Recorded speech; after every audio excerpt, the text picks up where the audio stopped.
What's going on, guys? This is the 5 Yard Pass podcast with me, Suddy, and this is Sham, and we'll be talking about the games that just kind of finished a few minutes ago, actually, with United beating West Ham at Old Trafford 1-0 thanks to a Craig Dawson own goal. Some good games, man. Some upsets, I guess. Different to what we thought would happen. We'll get straight to the games. We'll get straight to United. 1-0, very lethargic performance, and it just seems to be the trend under Ollie, where they play big games, and we're talking about the City game. You just follow up with a few lethargic performances, and it's just everyone just seemed off. But the positive, you take 3 points and you move on. But let's just kind of break down. What do you think? What do you think didn't quite go right for United tonight? United started quite slowly. I think they looked a bit lethargic in possession. They didn't keep possession very well at the beginning of the game. Mm-hmm. I think what saved them in the end was their defense. I thought Shaw and particularly Maguire played quite well.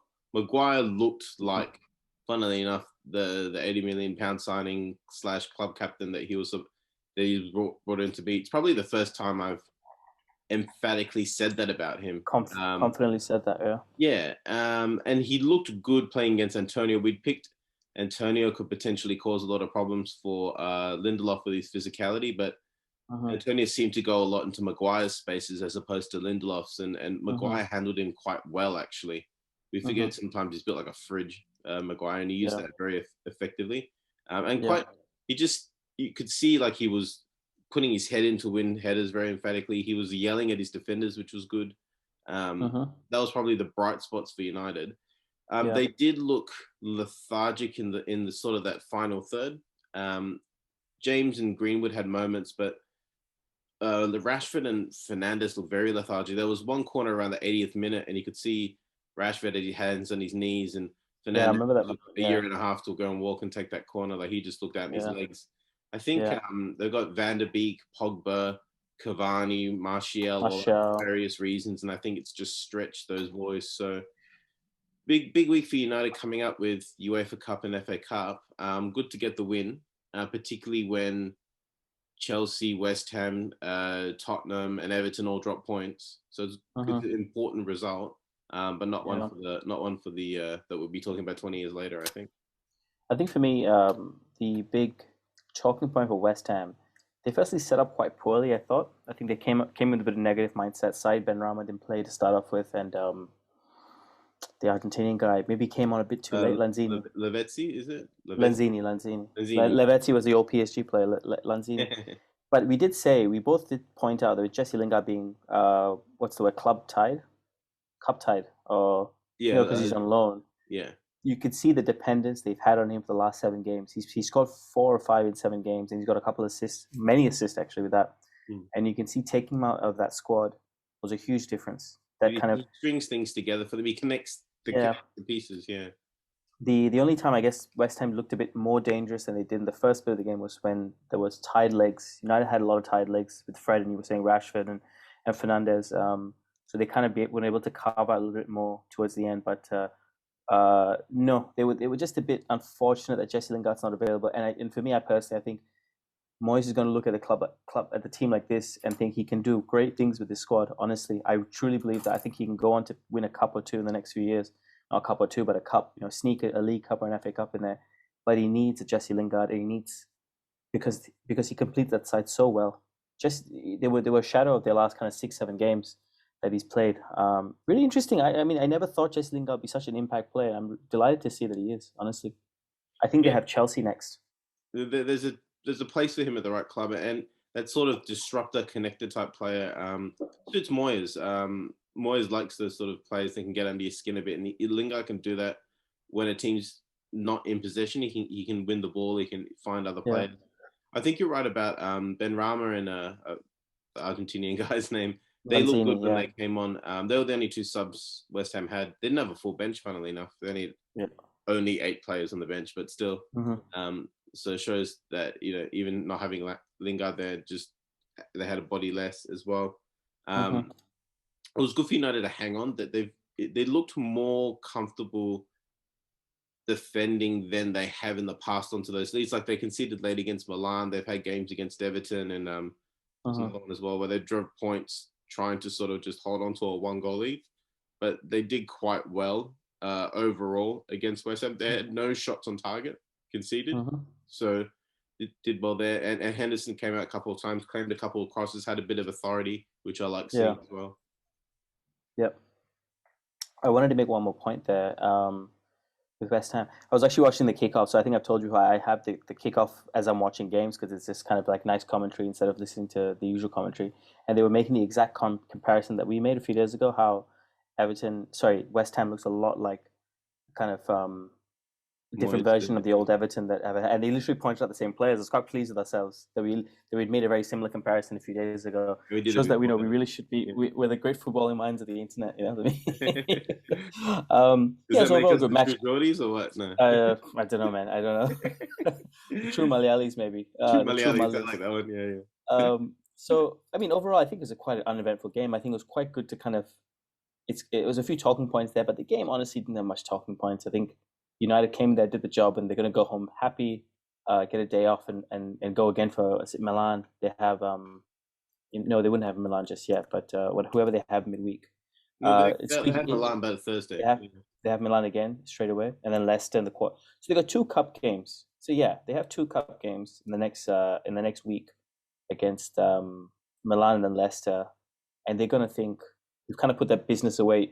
You know, if they lost this game, the next 2 games, I feel there'll be a bit of anxiety going to both games, thinking we just want to get back to the Premier League and win and kind of recover. So it's good. They put this game to rest. Hopefully, they go to San Siro and get a result. I don't know if it's at the San Siro, but wherever they do play, whether it's neutral, and then kick on with Leicester. But look, again, I don't feel there's much to analyze from the game because it was quite boring. But hopefully, they can get the players rest for Thursday. Yeah. As far as West Ham's concerned, like, don't change. You know, there's not much to change for this team. They were a bit unlucky not to have Jesse Lingard. They're going to have a week's rest and they play Arsenal next week. And if Arsenal turn up, you know, could be a different story. Do you think that Champions League is realistic for this team, or is it just not too soon? Just for West Ham? Yeah. Oh, I think it's very possible. I only think it's possible to see the true Leicester come out in the next few weeks. How are they going to survive? Because beating Sheffield 5-0 after sacking potentially their greatest ever manager is not really a real marker. Like, you look at Leicester's next 6 games, okay, Sham. So you have United in the Cup, then they have Leicester, West Ham, funnily enough, West Brom, Crystal Palace, Southampton. You know, dangerous enough run. Wait, United have West Ham again? No, I'm talking about Leicester. If you're talking about West Ham making that top 4, I'm talking about Leicester. Leicester would be, for me, the team that would drop out for West Ham to take that spot. So, if I had to bet on it, probably not. But Leicester is kind of Leicester's game to lose in that sense. Yeah. What about yourself? What do you think? Yeah, I just think, like I said, with I think I said it before we came on, but United and Leicester both won, and then Chelsea, West Ham, Everton, Tottenham have all dropped points. So I think that we were talking about it getting a bit closer. It seems to have spread a bit wider, and I do think that the odds of a West Ham or an Everton really pushing on and getting that spot probably unlikely. And like we said in our last video, Chelsea are getting stronger. You'd think that it'd be, even though Leicester are 5 points ahead of Chelsea, you'd think it'd be Leicester who drop out as opposed to Chelsea dropping out. Yeah, I think that's a fair analysis. I'm just seeing here. You are right, though. It has kind of has spread just a touch with the way things have gone this weekend. With Liverpool playing Wolves tomorrow, should they win? Just since we're talking about top 4, should they win? Okay, they go 46, and they might fly. Chelsea, yeah. They might fly into 6th. Okay. Do you think, honestly, you know, would you write off Liverpool, or do you think Fabinho back in the midfield now kind of changes things? Since we're talking about top 4, not so much about Liverpool's game tomorrow. It's a good question. I would reserve my judgment until the Wolves game. Was that performance by Fabinho kind of a one-off, or is there a bit more to it? So I would say it depends on how they beat Wolves. Yeah, absolutely. Okay, fine. Yeah, good. Let's go on to the Arsenal game, man. Very interesting. as we kind of said, we got the scoreline wrong, but we did say we didn't no idea Everything which went the Arsenal's going to exact turn up. opposite of what we said. Yeah. So Exactly. United went We said, exactly the way we thought it I would, was and this one went the exact opposite. just different names saying different things. Let's start off with that goal though. You know, what a thing of beauty. It's a thing you see your maverick player that comes once a month for your weekly futsal game and he does that goal and then he doesn't turn up again. It's a Yeah. thing of beauty. Absolutely thing. Sorry, go on. Does he is he very left-footed? Is that the thing? Because I've Oh, seen him do that before. he's It's not Van the first Persie time he's done left-footed. it. He's Van Persie left-footed. Yeah, Yeah, he's Van Persie left-footed. No, he yeah. has. I've seen him do that before. I think UEFA Cup game. Like I'm talking like Tim Sherwood's time, like a long time ago. It's been around forever I at do that remember that. time. I do remember that actually. Yeah. Yeah, but like that was like it looked with the angle that I saw it. It looked like when you see like those trick shots in pool, and like it just sort of sneaks into little the corner. Yeah. Yeah, Yeah. like it Yeah. looked exactly like that. Like it was, and you could see such an instinctive decision to do it. It was a beautiful goal. It was one of those ones that like it'll be on the end of season highlights reel. Like you probably when they pull out footage of him at the end of his career, you're gonna see that in there. It was a beach of a goal, special. Yeah. If you want to see a good goal as well, Sham, I don't know if you saw the Burnley game against Everton. Burnley's second goal by O'Neill. It was a Dennis Bergkamp goal. It was absolute thing of beauty. There was no step back from the hip and curved it into the top corner with his left foot. Oh, it was a thing of beauty. Just go have a look I if you haven't haven't seen it actually already. seen the game, so I'm gonna go. First thing I think I'll do after this is I'll go have a look at that. Have a sleep first. Maybe it's like 4 a.m. in the morning for you. Okay, so in terms of players, Mourinho said after the game the players were hiding. There was not enough intensity. There was no press. Basically attacked his players. Typical kind of late second half of the season stuff from Mourinho. Um, I tend to not disagree with him, man. I think Spurs kind of were good in moments, largely very poor, and ultimately deserved to lose the game. They showed more when Lamela was sent off with about 15 left. They showed more in that last 15 than they did in the whole game before. Oh yeah, I picked that son as a player to watch, and I was right. He got injured 20 minutes in, and I think that knocked him up out of it. And Bale came yeah, off as well. Like yeah. Bale had a pretty poor game. So I think that there wasn't really enough from that front three. Kane was pretty anonymous as well. I think he hit the post later on with a free kick, but apart from that, Yeah. they were Tottenham were kind of the exact opposite of what we thought they would be. We thought they'd be up for it and be at Arsenal, but they just had a day off. And to Arsenal's credit, Arsenal like they picked Tottenham apart very well. And particularly when you consider like Aubameyang was suspended, he was put on the bench as a suspension for being late. So there's a bit of leadership there shown by Arteta. Because people have had a go at his managerial, being a manager versus being a coach. He's had to make on a North London derby, club captain who's in really good form, mate, you're on the bench. And then he's adapted brilliantly to that. He's been trying to get Smith Rowe and Odegaard in the same team, and he's got Smith Rowe into Aubameyang's position. And so he's got Tierney and Smith Rowe running at Tottenham's weakness, which is right back. With Doherty was the one who played today. I think he exploited it beautifully. Just the opportunity there. Arsenal quite deserved the win. I thought that the first goal was really good. I think that one Cedric hit the post a little bit before that as well with a crack over shot. Lloris was gone. Was beaten.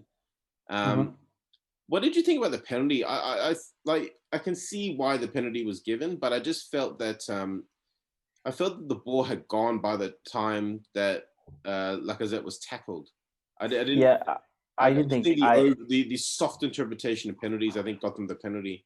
Yeah, I don't think it was a penalty myself. I completely agree with you. I had to go like as the game was going on. I went back on like Instagram because they usually clips of stuff. I went back and looked again and again and again. I don't particularly agree. I completely agree with what you're saying, but I did think they deserved the win. I don't think they deserved the penalty. Yeah, it's always a funny thing. Like on that point where you say, I wonder would they have scored otherwise. But yeah, I don't think it was a penalty. But look, I was going to say this about Arsenal. I thought this is the most, Arsenal have had some good wins this season, United being one of them back in October. This was one of the most positive games they've played. Now, you got to take into context, obviously, being the North London derby. But it bodes well, man. When I think of who's their front four, I'm just looking at Rowe, Odegaard, Saka, Partey, and Xhaka. All of those players are there for the next 5 years. Or hopefully, actually, maybe not Xhaka. In Xhaka's place, but yeah. Yeah. So 4 of them, and then Tierney, Leno's there for a few more years, and Suarez maybe, and then you have Pepe, El Nini as well. There's something going on there. I don't think anything close to the finished product. I think the cries for bringing players up has been positive for Arsenal in the same way United brought in Rashford, Greenwood in the last few years, and you can't take, like we said before, you take the negative, so you take the positives, the negative kind of downward inflections of the club, and they've done well. So it's a huge win, man. Huge. You can't understate this win in and of itself. But look, the grand scheme of things. Seeing Arsenal as underdogs, but they did really well. I think we saw them as massive underdogs. We thought that. I mean, we didn't think the score would be big, but we thought they'd get played off the park. Yeah. Like you said, I think there are some pieces there for Arsenal. I still think they need more pieces. Aubameyang's not getting young if you're thinking about the long term. I think a player to complement Partey would be important. I don't think Xhaka's the long term. It's a bit of a McTominay-Fred type matchup, isn't it? You'd want someone with a bit more skill to partner. It's a bit more unbalanced. Like, wouldn't a player like a Carrick or a Scholes again? Who's the player to play them? Santi Cazorla, is it? Yeah, Santi Cazorla. He would be perfect in this team. Like, just to string things together. Let the 10s be more of a number 10. I think if they could get Smith Rowe to fit in as a number 8, almost like Aaron Ramsey, Leicester, almost like Aaron Ramsey. Yeah, Aaron Ramsey. Oh dear. Something like that would make a big difference at Arsenal. I think they've got the defensive midfielders, and they've got all these attacking players. Just someone to string it all together, I think, would make a big difference for them. And I think once again, Sham, that everyone's mother bought into the Spurs hype again. The little spike they have, and everyone thinks they're going to win the league again. We thought, I think we were discussing they could go and take the cup from Man City's cup from their, the League Cup. But again, they were poor, man. They just, it's interesting. Spurs, Spurs, Mourinho, the whole thing is interesting to me. And I believe now that there's not a manager. There has to be kind of systemic change to Spurs. Years of history and pain to kind of, how do you get over that? Yeah, if there was one game you think they'd be up for, it'd be this game, and they were not. And even in the wrong way, like Lamella, kind of not surprised he got sent off. Like, he kind of had that angry Latin American man thing about him the whole time. It was almost as if everything was not set up properly. Like, you'd think that Mourinho would have been good at sort of getting them focused on something like this, but it was just, it was how it was the exact opposite of what they needed to be in terms of the way they went about it was quite appalling, really. And it shows that, they've gotten some good results, but they haven't got a result against a big team. So it shows that it can be a bit flattering to deceive at times. And it's not the first time we've ever been duped by Tottenham in that sense. It won't be the last. But they'll need to start getting results against good teams as opposed to knocking forward against teams lower in the league. And then once again, they're relying on Kane to do all the work. Kane got most of the shots. He got 3 out of the 6 shots that I'm just looking here and who scored 3 out of the 6 shots that Spurs had. And you said the one trick pony is such a good trick, but if half the fucking ponies in there, Son being was it up to 15 Sham that he got taken off? It was quite early on from memory. Somewhere between 15 and 20. Yeah. Yeah, and they just don't seem to. He just doesn't seem to kind of move on. And here comes the point. The point I was asking was, at this stage, man, he must be thinking, I need to go. If I win, well, Son, I think Son will leave. He's got no allegiances to the place, but I think Kane is looking at it, going, I need to go, Kane, man. Just saying, and this is scary. He would be the perfect player for what Man City are doing at the moment. Oh yeah, he'd be absolutely perfect. The number 9 who drops deep and can link up play. Half 9, just score goals. False 9, sorry. The time of his life, and he wouldn't have to play every game because he's got Jesus there. Yeah. I mean, logically, he has to leave.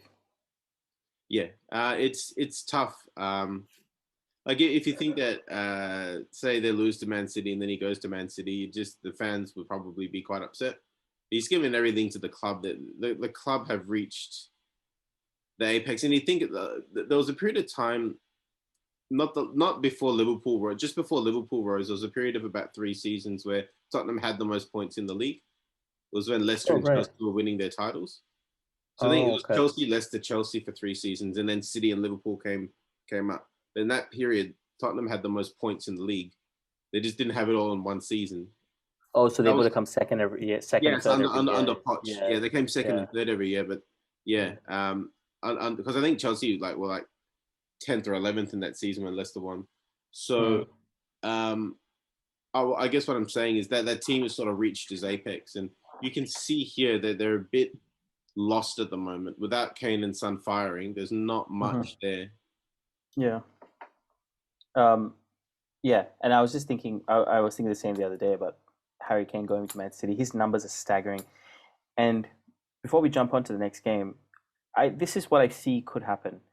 If he goes and wins, this is almost any situation, but the worst case, or the best case for him, he goes win the League Cup, he goes to the Euros and has a good Euros. You play 4+1+1+1. You can play up to 8 games in the Euros. So he goes to the quarters, they kick down penalties to Portugal, like they do all the time. He gets a nice bunch of goals. He feels good about winning trophies. He goes to City, man. I genuinely see him going to City in the summer. Yeah.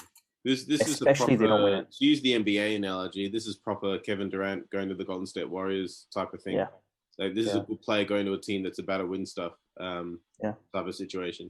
And I don't think you can begrudge him. He's given everything he can at Tottenham. I think it's 160 goals or something ridiculous.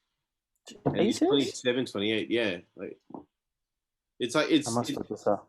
I don't know the exact numbers, but he's sort of. No, I'm sure you're somewhere in the ballpark, show. He's in Alan Shearer territory, like in terms of what he's done in his career. He may even be past Alan Shearer, and that's a big call, just on a numbers basis. Well, as far as a type of player concerned, I think you confidently say that he's a better version of Alan Shearer. Yeah, he's not. I don't think he's as quick as Shearer, but he's got such a good touch. Oh my God, Sham, what did you say? I said 160. It's 214 in 325. Is that all comps? All comps, yeah. Or are you talking about the league alone? I was talking about the league alone, yeah. It is exactly 160, 159, yeah. Okay, so I was off, but yeah. Yeah. You know. I mean, Sham, if you're gonna bring stats, bring them accurately. Yeah, I'm sorry, I took it out of context. Yeah, it changes everything. I was exaggerating. Yeah. Yeah, but I mean, he goes to the Euros for me, Harry Kane, and he's got the likes of Sancho, Grealish, Maddison, Foden, Rashford, all putting balls in for him. He's gonna have the time of his life, and that's why I think he's gonna think. I think it's time to move on. I'm doing everything. Scary, like just to think Foden, Maddison, Sancho, Sterling, Rashford, Greenwood, Kane, Hudson-Odoi, Declan Rice, and Henderson for me is the key. Is the Roy Keane of that team? Is the key to kind of bring it all together. Hopefully, he's fit enough. You've got Luke Shaw in form as well, so that adds a bit. Oh, I wanted to talk about him. I forgot to. We can maybe talk about it at the end. But yeah, that's a scary team, and if you got those kind of players around, you're thinking, I want this every week. I want Foden passing to me every week. But yeah, should we shift on to? We'll tip on to the Leicester Sheffield huge win, mate. Kelechi Iheanacho getting a Mother's Day hat trick, dedicating it to his mum. 5-0. Now, it's a bit unfair on Sheffield. They just sacked probably the most iconic club legend, stayed as manager. They're very lost. They know they're going to get relegated. I think they're in for a lot of spankings from now to the end of the season. But Leicester, man, I mean, we've talked a lot about Leicester, and they're doing well amidst a little bit.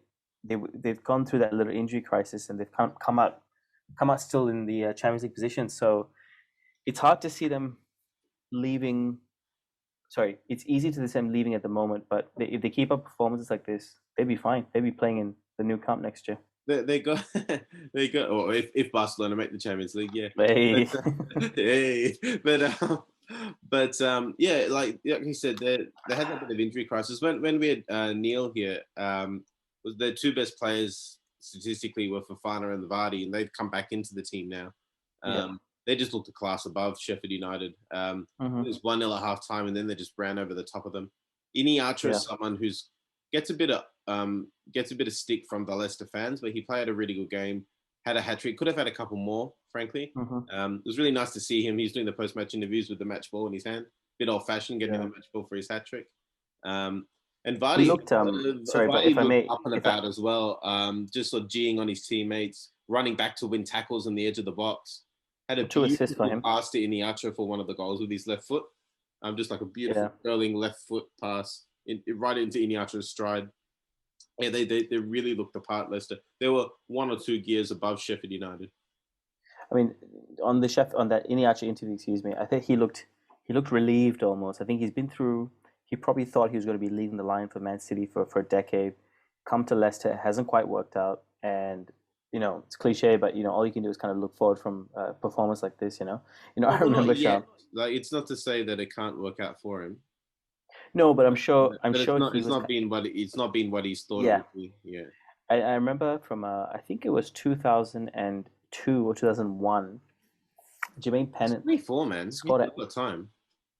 Yeah, Jermaine Pennant, or maybe it was Jeremy Ellidier, scored a hat trick and never played again. Like, I think it was one of them. Do you remember this game at all? I can't remember who it was against. Jermaine Pennant scored a hat trick or scored 2 goals on his debut or something. For who? And just for Arsenal. Yeah, and just never played again. Like, Didn't just never played. Cost them like £2 million as a 14-year-old. Jermaine Pennant. Yeah, was that him? I don't know. Hey, look that up. I'll tell you a story about Jermaine Pennant. Pennant is at Liverpool. I know the story. Just go on, tell the story. This is the car story, isn't it? Yeah, he's at Liverpool. Goes to Sociedad on loan for a season, and then he comes back to Liverpool, and he's back in Liverpool for a couple of months. Gets a call from the Sociedad police. Mr. Pennant, we have your Ferrari. We found it at the Sociedad train station. And Jermaine Pennant's like, "What Ferrari? What are you talking about?"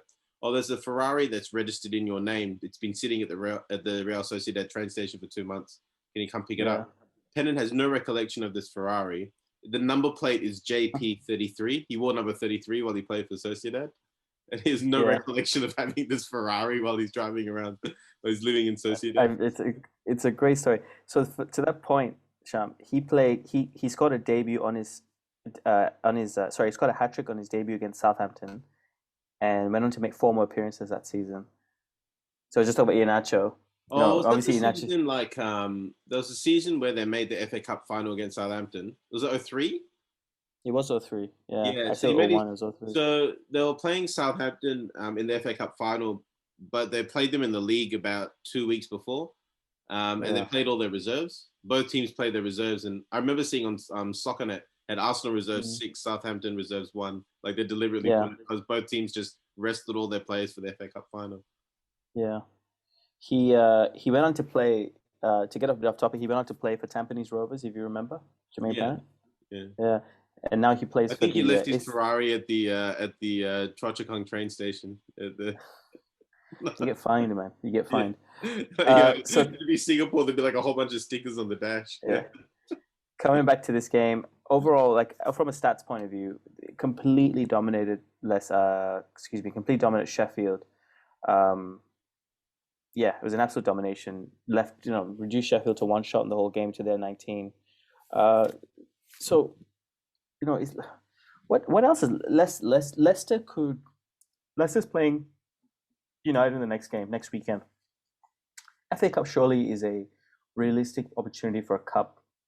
Crazy, since I never thought I'd say it, since they won the league, they haven't won a cup. I don't think anyone cares too much about that. There's a sense of underachievement about Leicester, really. Sense of underachievement.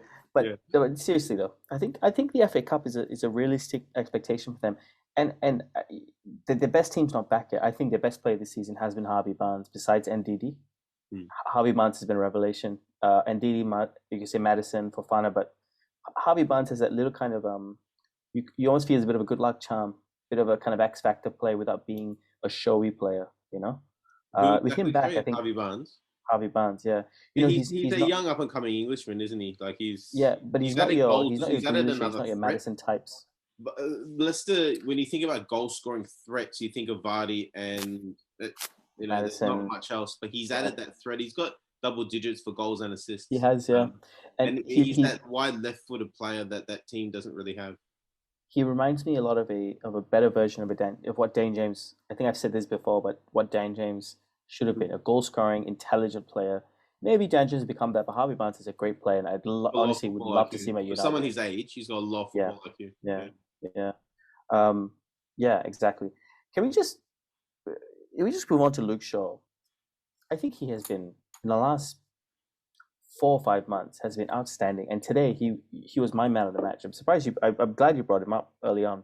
He's been a revelation, man. And his positioning in the last few games, non-set piece positioning, so just open play, has improved Maguire. Hasn't improved Maguire. Has allowed Maguire to do so much more. No, it has improved Maguire, because you look at Maguire earlier in the season. Maguire was kept moving left of where he was supposed to be because he's trying to cover for Shaw. He had no confidence in Shaw. They're actually mates, funnily enough. Like, Luke Shaw does interviews and he talks about his mate H, who's Harry Maguire. Okay. But on the field, they just were not clicking, and Harry Maguire looked so uncertain earlier in the season. Tottenham just exploded them ruthlessly in that 6-1 win. He looked like the you know when you play like at school and you have like one good defender and he's trying to cover for everybody. That was what Harry Maguire looked like, you know. Yeah, I remember that. And he's got confidence in Lindelof around him. He's got a bit more confidence in Henderson. He's got confidence in Shaw. You can see that that's just made him better. And maybe it's him giving them confidence. Maybe it's them giving him confidence. Maybe it's both. But United have conceded too many goals this season, but they've sorted out the defense now, which is good because their attack's been struggling a bit. But coming back to Shaw, yeah, he's turning. It's just amazing what a run of games can do for a player. Shaw, he's had a run of games, then got injured, run of games, then got injured, then a couple of games got injured type of thing. It's the first time in a long time he's had a run of games. It's the first time in a long time he can actually show what he's worth. And you would think, touch wood, that he's not worried about what his body's doing, so he can just go and play. And you could almost argue, I would say Bruno was player of the season until about the new year, but since then you'd argue Shaw has been the best player in that team. Yeah, he'd be up there. The thing as well that's come together at the right time, you told me years ago, goalkeepers have a special affinity for their left back. Do you remember telling me that, like, years ago? Oh, yeah. My best mate in my football team, when I played at school, my best mate was my left back, and it was always the left back, yeah. And it seems to have, I'm just trying to find a stat here of the amount of goals that our friend Dean Henderson has conceded this year, which, if you just bear with me, Sean, there's no kind of definitive number. They brought it up in the broadcast I was showing. If I remember correctly, I think it was 17 games, 11 clean sheets or something like that. Like, or 8 clean sheets and 11 conceded or something like that. Like, it was, he's got the art of the clean sheet well and done proper. Yes. And it's an important thing for a team like United. He does, but I'd like to know. So, okay, essentially in the last 7 games, he's only conceded the 1 goal against Milan. The games that he's played. That goal was not his fault. In the broadcast I was showing, they were trying to blame it on him, but it wasn't his fault, that goal. It's easy to blame him, but fucking hell, I can't fucking find this thing. I wish I could, Sean. The importance of a clean sheet, when you can make a team a lot better than what they're like. If you look at, I was looking up the records recently for the clean sheet records for keepers, because I was watching some stuff from Mark Schwarzer, who apparently is 5th in the all-time Premier League clean sheets record, which is pretty good for considering the teams he played for. But one guy who doesn't really get a lot of credit was Pepe Reina from Liverpool. 45% of his games he played for Liverpool, he got a clean sheet. That is phenomenal. I think he was getting clean sheet records, and this isn't Petr Cech's time. He was getting more clean sheets than Petr Cech back per game. Yeah. Well, I've always said Pepe Reina was one of the most unluckiest players in the world, because he was a world-class goalkeeper in a very good Liverpool team that was behind Valdez and Casillas, because they were Valdez and Casillas. It's a very unfortunate situation, but Pepe Reina for me has always been quality. I think he used to play for Barcelona as well and had to move on because of Valdez, right? He just wasn't quite the keeper with his feet that Valdez was. I think he came through the youth system at Barcelona. Is that right? I think so. I could be wrong on that, but yeah, like your brother had a bit of a man crush on him. He'd send me pictures of Reina training and like without his shirt on and stuff. Like, just because he used to call him he used to call him the Spartan goalkeeper. Like, he had like a Spartan physique and all of that. Yeah. He's there all those things and he's like flexing and stuff. Apparently he was the fastest player for sprinting speed. He was the fastest player at Liverpool in his time. I wouldn't be surprised. Like a goalkeeper's training is a lot like a boxer's training. You need to have very powerful and quick off a standing start. But a lot of, like, in boxers, like in the morning, like you see this footage of like Ali doing his road work in the morning and stuff. Like goalkeepers have that type. You need to have that powerful sort of endurance training, but then there's a lot of power-based training. So it wouldn't surprise me if he was, because he wasn't a tall keeper. He was 6 foot, 6'1", which is not tall for a keeper. 6'2" is about minimum acceptable height. But he had big shoulders. He had a big chest. He was powerful off the mark. He had presence. Yeah. Yeah. And very good at a clean sheet. Coming back to that point, very good at getting a clean sheet. Because he had Jamie Carragher in front of him. You know, it wasent the best defense. Good defense, I was just going to say the best. I was going to say him being the quickest player in Liverpool is not really saying much, you know, in that team. Who would he be played with? Emma Heskey. No, not quite Heskey. Luis Garcia, Steven Gerrard, up front. And Johnson was pretty quick. Glenn Johnson was very quick, yeah.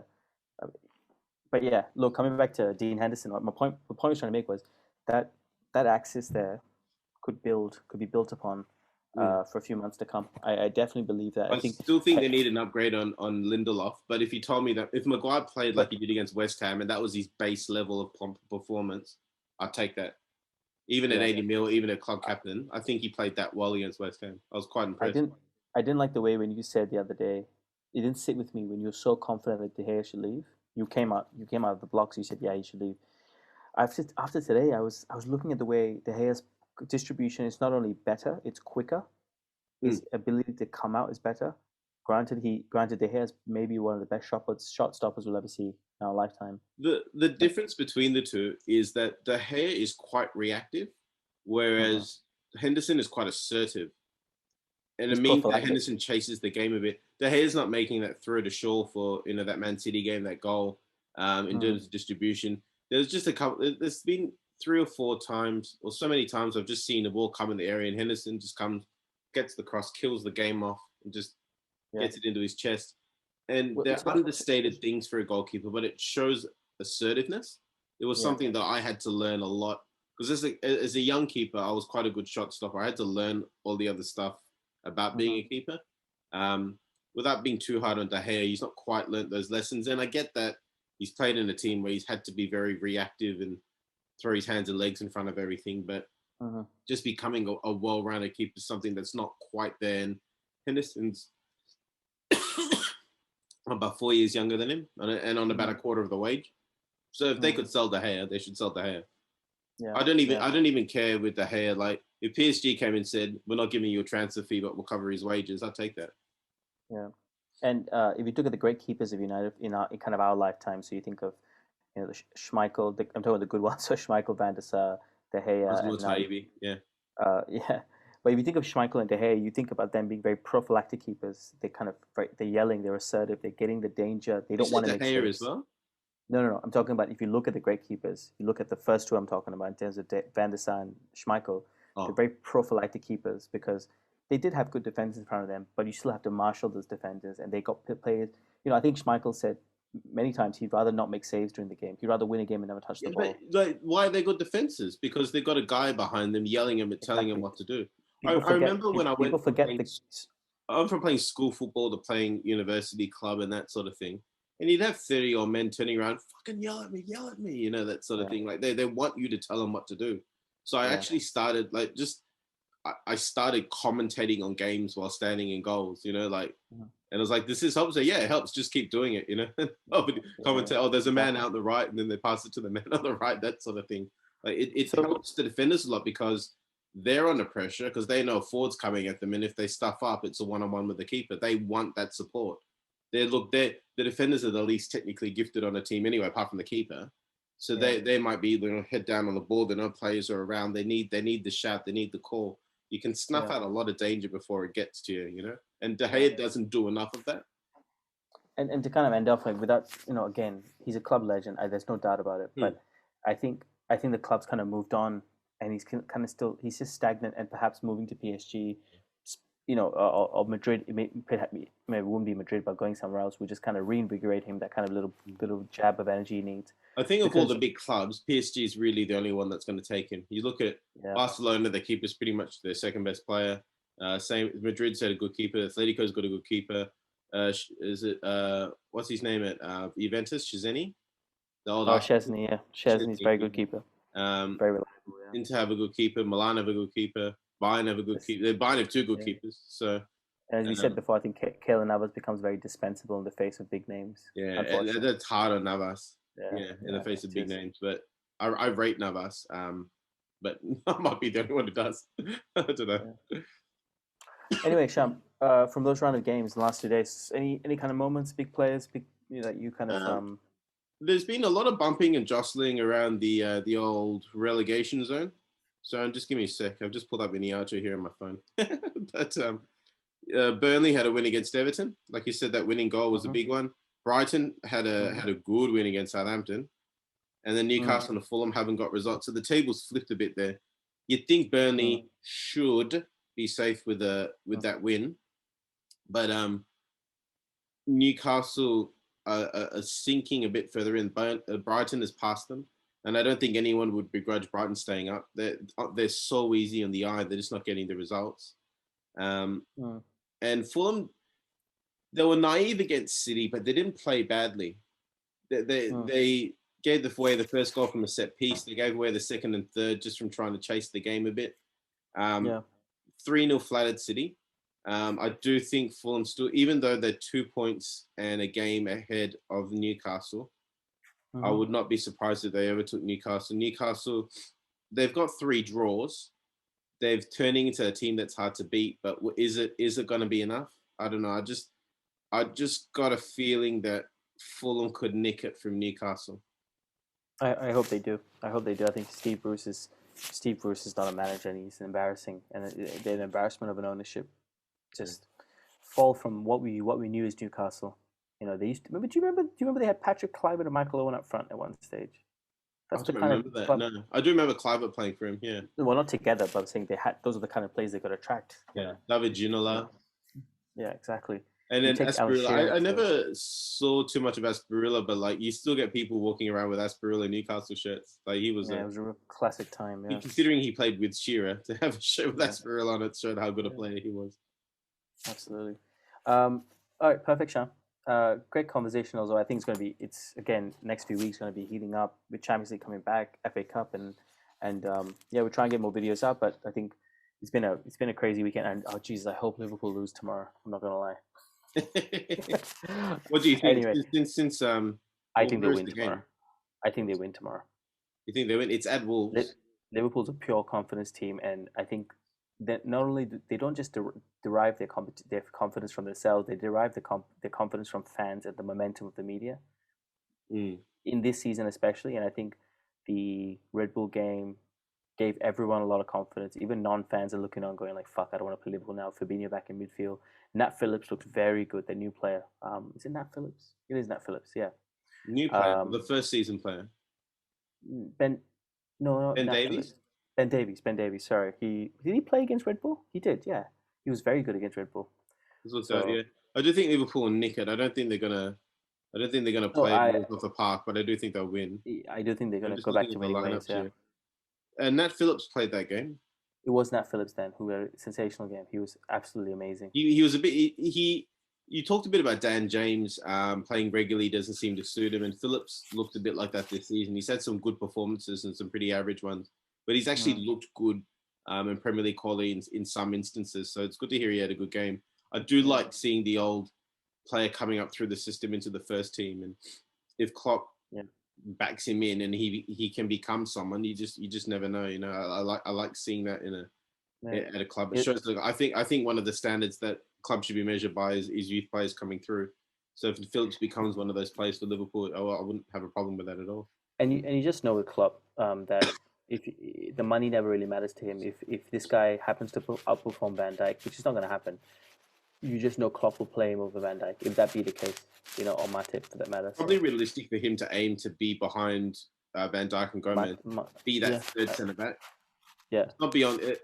You look at Matip, you look at Kabach, you look at Davies, you look at Phillips, you look at Williams. There's no real clear standout at the moment. So yeah, that's what he should aim for. Yeah. All right, perfect. On that note, we'll end it here. It was a great weekend of fixtures, and we look forward to making one for the next weekend. So thanks so much for watching, guys. Don't forget to like and subscribe. We are the 5 Yard Pass podcast. My name is Suddy. This is Sham. Keep football simple, and as always, keep passing, guys. Cheers.